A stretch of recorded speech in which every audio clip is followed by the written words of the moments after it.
Assalamualaikum warahmatullahi wabarakatuh. Bagaimana kabar kalian hari ini anak-anak? Semoga sehat semuanya ya. Baik, saya Pak Fuad. Untuk semester ke depan saya akan menjadi wali kelas kalian.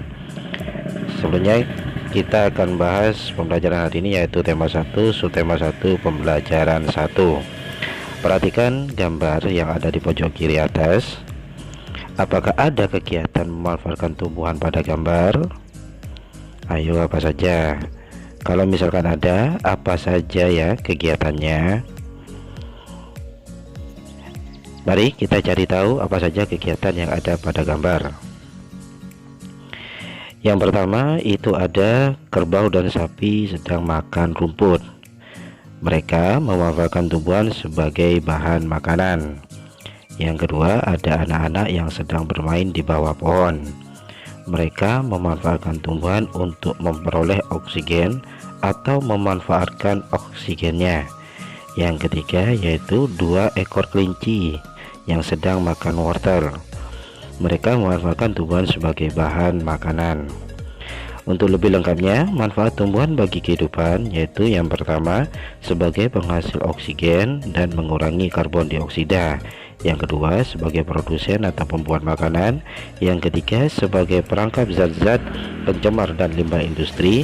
Yang keempat yaitu tempat hidup tanaman dan hewan lainnya. Dan yang terakhir adalah sebagai tempat perkembangbiakan hewan. Itulah manfaat tumbuhan bagi kehidupan. Karena manfaatnya banyak, maka kita harus mengembangbiakan tumbuhan tersebut. Nah, marilah kita cari tahu cara perkembangbiakan pada tumbuhan. Kali ini kita akan membahas tentang perkembangbiakan pada jagung. Mula-mula jagung ditanam bijinya. Selama 3-4 hari, jagung tersebut akan membentuk kecambah dan tumbuh di atas permukaan tanah. Semakin lama semakin tumbuh, semakin tinggi, membesar dan berbunga, kemudian bertongkol. Kira-kira 3,5 bulan jagung akan siap dipanen. Nah, kita sudah mempelajari perkembangbiakan pada jagung. Lebih jelasnya kalian bisa baca bacaan pada buku paket kalian halaman 2-3 dan kerjakan tugas halaman 4, yaitu menulis ide pokok paragraf dan informasi penting. Tulislah jawaban kalian pada buku tugas sesuai diagram yang ada di buku paket kalian. Tumbuhan jagung adalah salah satu tumbuhan yang berkembang biak secara generatif. Perkembangbiakan secara generatif itu apa sih? Mari kita cari tahu. Perkembangbiakan generatif adalah perkembangbiakan melalui proses penyerbukan dan pembuahan atau perkembangbiakan secara kawin, di mana proses penyerbukan dan pembuahannya itu terjadi pada bunga. Yuk kita pelajari bagian-bagian dari bunga.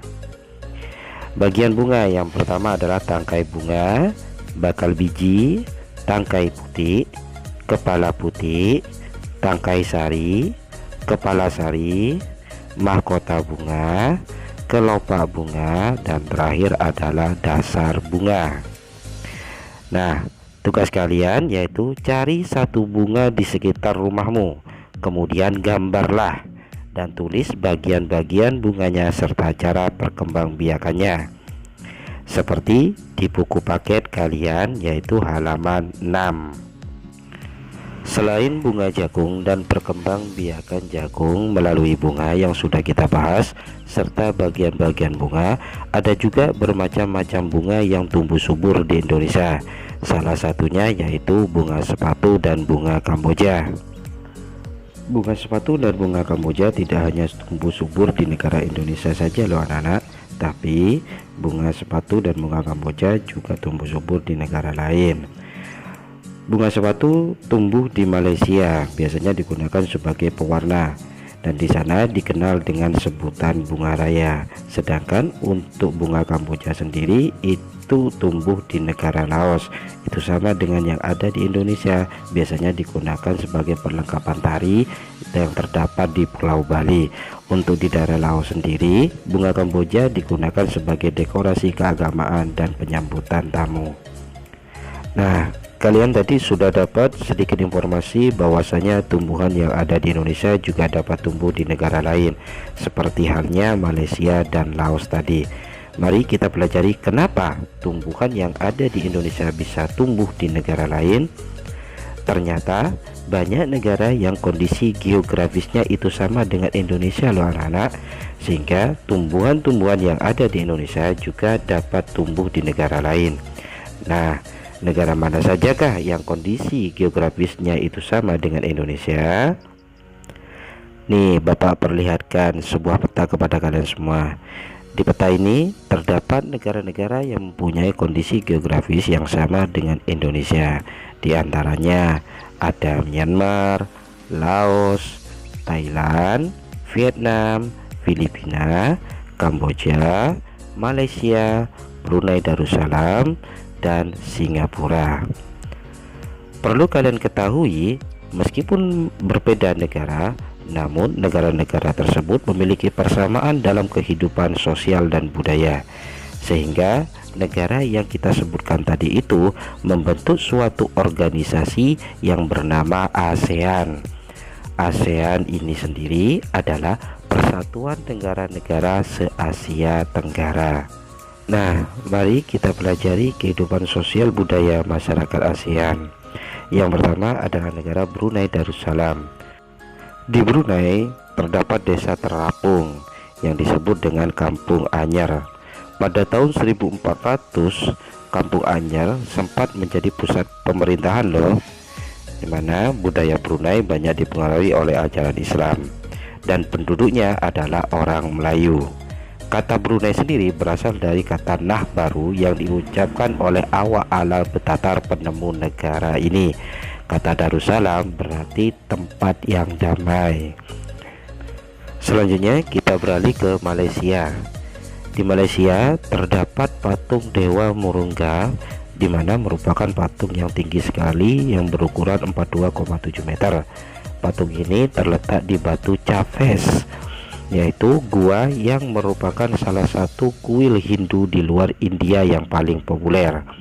Malaysia memiliki kota yang bernama Georgetown, yaitu kota yang terdaftar dalam UNESCO. Kota ini terletak di Pulau Penang. Georgetown adalah kota yang memiliki ragam jenis budaya. Selanjutnya kita beralih ke negara Filipina. Budaya Filipina merupakan hasil perpaduan antara budaya barat dan timur. Bahasa Filipina adalah bahasa nasional dengan bahasa Inggris. Po dan opo adalah sebutan orang Filipina terhadap orang yang lebih tua. Mereka memanggilnya dengan menggunakan kata-kata seperti kuya, ate, manong, atau manang yang menunjukkan rasa penghormatan. Di Filipina sendiri, kita dapat menemukan tarian tinikling, di mana tarian ini merupakan tarian masyarakat Filipina. Tarian ini menceritakan tentang burung tinikling yang berjalan melompat menghindari perangkap bambu petani padi. Selanjutnya kita menuju ke negara Kamboja. Di Kamboja banyak candi-candi yang terbuat dari batu. Tarian yang terkenal di Kamboja sendiri itu adalah tari Apsara yang lahir pada 2000 tahun yang lalu. Orang Khmer mengenakan syal kotak-kotak yang disebut krama. Pria dan wanita Khmer sendiri mengenakan bandul Buddha pada kalungnya, yang tujuannya untuk menjaga dari roh jahat dan membawa keberuntungan. Makanan yang terkenal di daerah Kamboja sendiri adalah cha, yang berarti tumisan. Selanjutnya kita ke negara Myanmar. Myanmar disebut sebagai negara 1000 pagoda. Hal ini disebabkan karena sangat mudah menemukan kuil-kuil suci Buddha. Mayoritas penduduk Myanmar adalah keturunan Tibet, di mana bahasa yang digunakan adalah bahasa Burma. Pakaian tradisional Myanmar sendiri disebut longyi, mirip sarung Indonesia. Namun kain ini membelit bagian tubuh mereka mulai dari perut hingga ke betis. Longyi yang berbahan kain katun bukan saja dikenakan pria dewasa, namun juga anak-anak dan wanita. Selanjutnya kita ke negara Vietnam. Di Vietnam ini budayanya sangat asik sekali, yaitu terdapat permainan menangkap jangkrik dengan mata tertutup. Wah, matanya ditutup ya.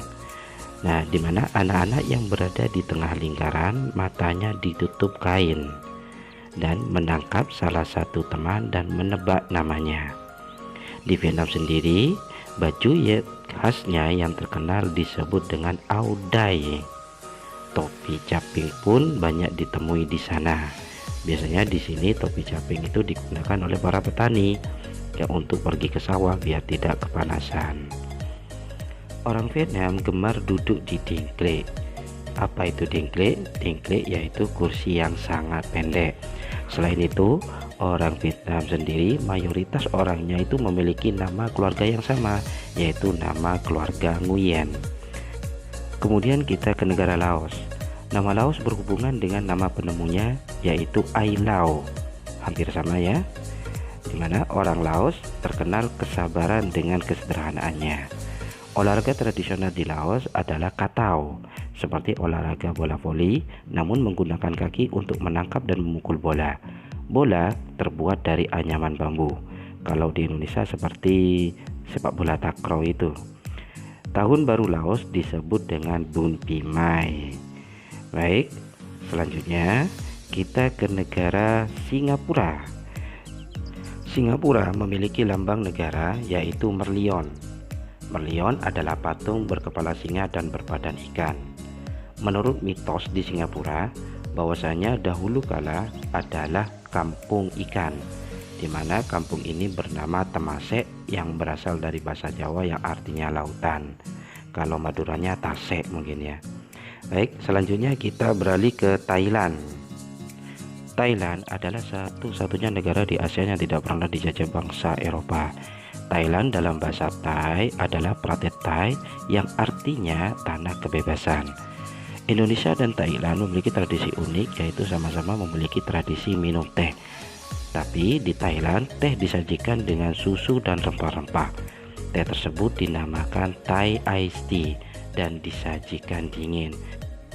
Nah, sudah cukup jalan-jalannya untuk hari ini. Gimana, seru kan? Kita sudah mengenal negara-negara yang ada di Asia Tenggara. Sekarang tugas kalian adalah pilihlah 2 negara ASEAN dan carilah perbedaan dan persamaan karakteristik dari kedua negara tersebut. Dimana nanti tulislah pemikiran kalian sendiri tentang karakteristik negara tersebut pada diagram friend yang telah disiapkan di buku paket. Ingat, tulis perbedaan dan persamaan. Itu ada di halaman 14 pada buku paket tema 1. Baiklah anak-anak, Bapak akhiri pembelajaran untuk hari ini. Nanti kita lanjutkan pada pertemuan berikutnya, yaitu pada tema 1, subtema 1, pembelajaran 2. Bapak akhiri. Assalamualaikum warahmatullahi wabarakatuh.